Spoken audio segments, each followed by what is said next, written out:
மூன்றாவது முறையாக ஆட்சி கட்டில் பாரதிய ஜனதா கட்சி அமரப்போவது உறுதி, எந்த மாற்று கருத்தும் இல்லை.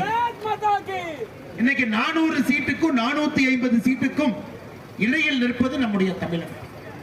இங்கே 39க்கு 39 பாராளுமன்ற உறுப்பினர்களையும் கூட பாரதிய ஜனதா கட்சி, தேசிய ஜனநாயக கூட்டணி, பாரத பிரதமர் நரேந்திர மோடி அவருடைய கரப்பத்தை வலுப்படுத்தக்கூடிய 39 கொடுத்தீங்கன்னா 480 எம்பி.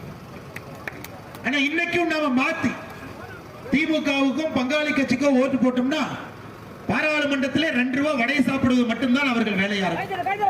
அடுத்த 5 ஆண்டுகள் 2024 இருந்து 29 நம்முடைய வாக்கு திராவிட முன்னேற்ற கழகத்துக்கு நீங்கள் போடுற ஒரு ஓட்டும் கூட அது குப்பை தொட்டியில போடுற ஓட்டுங்க. அதனால ஒரு பிரயோஜனம் கிடையாது. போட்டு பார்த்தாச்சு. 2019 இருந்து 24 வரை தமிழகத்திற்கு என்ன நிலைமையோ அது மறுபடியும் 2024 இருந்து 29 வரை வர வேண்டாம் என்பதற்காகத்தான் இந்த யாத்திரை நடந்து கொண்டிருக்கிற சகோதரர்.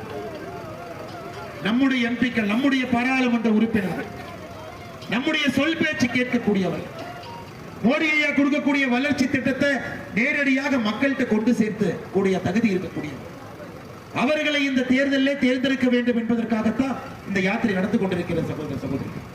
வெயில்ல, மலையில, பனியில எதையும் பார்க்காமல் தமிழகம் முழுவதுமே வலம் வந்து கொண்டிருக்கின்றோம்.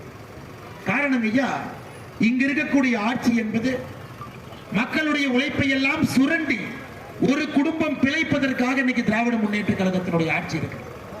உங்க உழைப்பை எல்லாம் சுரண்டி ஒரே ஒரு குடும்பம், மகனும் மருமகனும் தந்தையும் நன்றாக இருக்க வேண்டும் என்பதற்காக தமிழகத்தில் ஒரு துறை நல்லா இருக்குன்னு சொல்லுங்க ஐயா. 33 மாதத்துல திராவிட முன்னேற்ற கழகத்தினுடைய ஆட்சியில ஒரு துறை ஒழுக்கமா இருக்குன்னு சொல்லுங்க.